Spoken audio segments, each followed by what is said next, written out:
ಪ್ರತಿಕ್ರಿಯೆ ಏನು ಅಂದರೆ ಸನ್ಮಾನ್ಯ ಸಿದ್ದರಾಮಯ್ಯ ಅವರು ಮತ್ತು ಉಪ ಮುಖ್ಯಮಂತ್ರಿಗಳಾದ ಡಿ ಕೆ ಶಿವಕುಮಾರ್ ಅವರು ಮತ್ತು ಎಲ್ಲ ಮಿನಿಸ್ಟರ್ಸು ಈಗ 2 ವರ್ಷದಿಂದ ದೆಹಲಿನಲ್ಲೇ ಓಡಾಡ್ತಾ ಇದ್ದೀವಿ. ನಮ್ಮ ಸ್ಟೇಟಿಗೆ ಏನು ಅನ್ಯಾಯ ಆಗಿದೆ, ಸುಮಾರು 1% ಅಷ್ಟು ಲಾಸ್, ಅರೌಂಡ್ 80,000 crore ಅಂತ ಏನು ಹೇಳ್ತೀವಿ.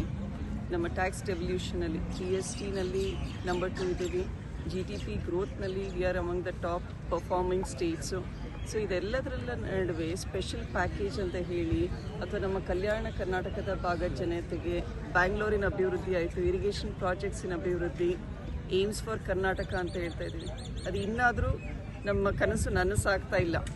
ಸೊ ಇಂಥ ಒಂದು ಬಡ್ಜೆಟ್ಟು ಸ್ಟೇಟಿಗೆ ಸ್ಪೆಸಿಫಿಕ್ಕಾಗಿ ಗ್ರೋತಿಗೆ, ಈಗ ವಿಕಸಿತ್ ಭಾರತ್ ಅಂತ ಹೇಳ್ತಾರೆ. ಸೊ ಈಗ AI ಇನ್ವೆಸ್ಟ್ ಮಾಡ್ತಾ ಇದ್ದಾರೆ, ಸಾಕಷ್ಟು ಇಂಡಸ್ಟ್ರೀಸಿಗೆ ನಿರ್ಮಲಾ ಸೀತಾರಾಮನ್ ಅವರು ಇವತ್ತು ಅನೌನ್ಸ್ ಮಾಡಿದ್ದಾರೆ ಬಡ್ಜೆಟ್ಸು, ಗ್ರೋತ್ ಆಫ್ ಇಂಡಸ್ಟ್ರೀಸು. ಸೊ ಆದರೂ ಕೂಡ state which are really performing well, ಅಲ್ಲಿರುವಂತಹ ಪೊಟೆನ್ಷಿಯಲಿಗೆ ಸ್ಪೆಸಿಫಿಕ್ಕಾಗಿ ಬಡ್ಜೆಟ್ನಲ್ಲಿ ಕ್ಲಾರಿಟಿ ಇಲ್ಲ. ಅದಕ್ಕೆ ಹೇಳ್ತಾ ಇರೋದು ಡೀಪ್ ಫೇಕ್ ಬಗ್ಗೆ, ಆಮೇಲೆ ಆರೆಂಜ್ ಎಕಾನಮಿ ಅಂತ ಎಲ್ಲ ದೊಡ್ಡದಾಗಿ ಮಾತಾಡಿದ್ದಾರೆ. ಬಟ್ ಸ್ಪೆಸಿಫಿಕ್ ಆಗಿ Karnataka which is doing so ವೆಲ್ನ ಅಲ್ಲಿಗೆ ಸ್ಪೆಷಲ್ ಗ್ರಾಂಟ್ಸ್ ಅಂತ ಏನೂ ಬಂದಿಲ್ಲ ಅಂತ ನಮ್ಗೆ ಕೊರತೆ. ನಿರಾಶಾದಾಯಕ ಬಜೆಟ್ ಅಂತೀರಿ?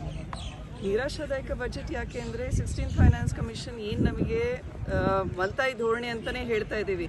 ಸೊ ಅದರ ಭರ್ಪಾಯಿ ಯಾವ ರೀತಿ ಮಾಡ್ತಾ ಇದ್ದಾರೆ ಅನ್ನೋದ್ರ ಬಗ್ಗೆ ನಾವು ಕೂಡ ಓದ್ತಾ ಇದ್ದೀವಿ.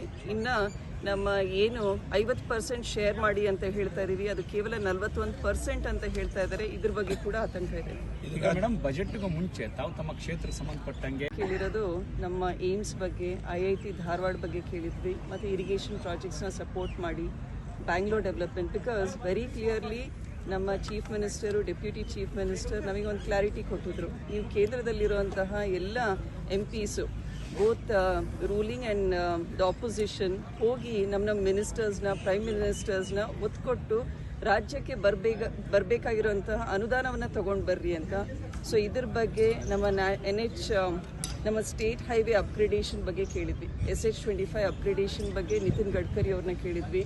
ಮತ್ತು ನಮ್ಮ ಭಾಗಕ್ಕೆ ಟ್ರೈಬಲ್ ಏರಿಯಾ ಇದೆ, ಜಗಳೂರು ಕ್ಷೇತ್ರ, ಸೊ ಅಲ್ಲಿ ಕೂಡ ಏಕಲವ್ಯ ಸ್ಕೂಲ್ ಬಗ್ಗೆ ಕೇಳಿದ್ವಿ. ಆಮೇಲೆ ಏಮ್ಸ್ ಫಾರ್ ಕರ್ನಾಟಕ, ಯಾಕಂದರೆ ರಾಯಚೂರು ಭಾಗದಲ್ಲಿ ಸುಮಾರು ದಿನದಿಂದ ಧರಣಿಯಲ್ಲಿದ್ದರು, ಜೊತೆಗೆ ಬೆಂಗಳೂರು ಕೂಡ ಬಂದಿದ್ರು ಒಂದು ಟೀಮ್. ಸೊ ಇಡೀ ದೇಶದಲ್ಲೇ ಸಾಕಷ್ಟು ಏಮ್ಸ್ ಇದೆ, ಬಟ್ ಕರ್ನಾಟಕದಲ್ಲಿ ಏಮ್ಸ್ ಅನ್ನೋದು ಇಲ್ಲ. ಅದ್ರ ಬಗ್ಗೆ ಕೂಡ ಕೇಳಿದ್ವಿ. ಮೇಡಮ್, BJP ಹೇಳ್ತಾ ಇದೆ ಇದು ಒಂದೊಂದು ರಾಜ್ಯ ಅಂತ ಗುರುತಿಸ್ಕೊಂಡು ಕೊಡೋ ಅಂಥದ್ದಲ್ಲ, ಇದರಲ್ಲಿ ಓವರ್ ಆಲ್ ಡೆವಲಪ್ಮೆಂಟಲ್ಲಿ ಕರ್ನಾಟಕಗೂ ಸಿಗುತ್ತೆ. ಈಗ ತೆಂಗು, ಗೋಡಂಬಿ, ಕರಾವಳಿ ಎಲ್ಲ ಸಿಗುತ್ತೆ. ರಾಜ್ಯದ ಹೆಸರು ಹೇಳಿದ್ರೆ ಮಾತ್ರ ಸಿಗುತ್ತೆ ಅನ್ನೋಂಥದ್ದು ಎಷ್ಟು? ಯಾಕೆ ಹೇಳ್ತಾ ಇದ್ದೀವಿ ಅಂದರೆ, ಏನು 2 yearsಯಿಂದ ಲ್ಯಾಬ್ಸ್ ಆಗಿದೆ ಅಲ್ಲ, ಅದಕ್ಕೋಸ್ಕರ ಸ್ಪೆಷಲ್ ಗ್ರಾಂಟ್ಸ್ ಅಂತ ಮೆನ್ಷನ್ ಮಾಡಿದರೆ, ವಿಕಸಿತ್ ಭಾರತ್ ಹೆಂಗೆ ನನಸು ಮಾಡ್ತೀರಾ? 7 trillion ಎಕಾನಮಿ ಅಂತ ಹೇಳ್ತೀರಾ ಬೈ 2047. ಟಾರ್ಗೆಟ್ಸ್ ಇಟ್ಕೊಂಡಿದ್ದಾರೆ, ಕ್ಲಿಯರ್ ಟಾರ್ಗೆಟ್ಸ್.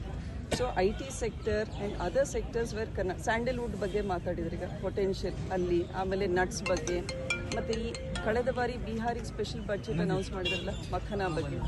ಸೊ ಈ ರೀತಿ ನಮ್ಮದು ಎಕ್ಸ್ಪೆಕ್ಟೇಷನ್ ಇತ್ತು, ವಿಶೇಷವಾಗಿ ಕರ್ನಾಟಕಕ್ಕೆ ಏನು ಕೊಡ್ತೀರಾ ನೀವು ಅಂತ. ಇಂಟರ್ನ್ಶಿಪ್ ಪ್ರೋಗ್ರಾಮ್ ಅಂತ ಎಂಪ್ಲಾಯ್ಮೆಂಟ್, ಯೂತ್ನಲ್ಲಿ ಎಂಪ್ಲಾಯ್ಮೆಂಟ್ ಕ್ರಿಯೇಷನಿಗೆ ಇಂಟರ್ನ್ಶಿಪ್ ಪ್ರೋಗ್ರಾಮ್ ಅಂತ ಲಾಂಚ್ ಮಾಡಿದ್ರು.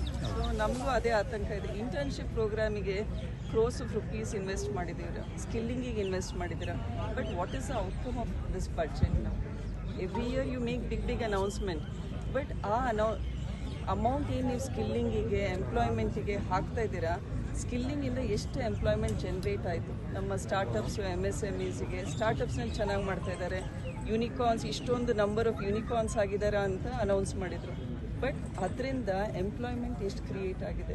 ಪ್ರತಿ ವರ್ಷ 20 ಕೋಟಿನ 2 ಕೋಟಿ ಜಾಬ್ ಕ್ರಿಯೇಟ್ ಮಾಡ್ತೀವಿ ಅಂದ್ರಲ್ಲ BJP ಅವರು, 2 ಕೋಟಿ ಜಾಬ್ ಕ್ರಿಯೇಟ್ ಮಾಡ್ತೀವಿ ಅಂದಿದ್ದಾರೆ. ಸೊ ಇದು ಬರೀ facts and figures, ground reality ಅಂತ ಕೇಳಬೇಕಾಗಿದೆ. Specially internship program, even the industries are not clear. ಯಾವ ರೀತಿ ಇದನ್ನು ನಾವು ಮುಂದುವರಿಸಬೇಕು? ಬಿಕಾಸ್ ಬೇರೆ ಸೆಕ್ಟರ್ಸ್ ಇರುತ್ತೆ, IT ಸೆಕ್ಟರ್ ಇರುತ್ತೆ, ಆಮೇಲೆ ಕೆಮಿಕಲ್ ಇಂಡಸ್ಟ್ರೀಸು, ಮೆಕ್ಯಾನಿಕಲ್ ಇಂಡಸ್ಟ್ರೀಸ್, ಯಾವ ರೀತಿ ಇಂಡಸ್ಟ್ರಿಯಲ್ ಟ್ರೈನಿಂಗ್ ಕೊಡಬೇಕು ಅವರಿಗೆ ಅಂತ ಅವ್ರಿಗೂ ಕ್ಲಾರಿಟಿ ಇಲ್ಲ. ಸೊ ಪ್ರೋಗ್ರಾಮ್ ಈ ರೀತಿ ಇದೆ, ದೊಡ್ಡ ಅನೌನ್ಸ್ಮೆಂಟ್ಸ್ ಹೊರಗಡೆ ನೋಡುವಾಗ ಭಾಳ ದೊಡ್ಡ ಅನೌನ್ಸ್ಮೆಂಟ್ ಅನಿಸುತ್ತೆ, ಬಟ್ ಗ್ರೌಂಡ್ನಲ್ಲಿ ಒಂದು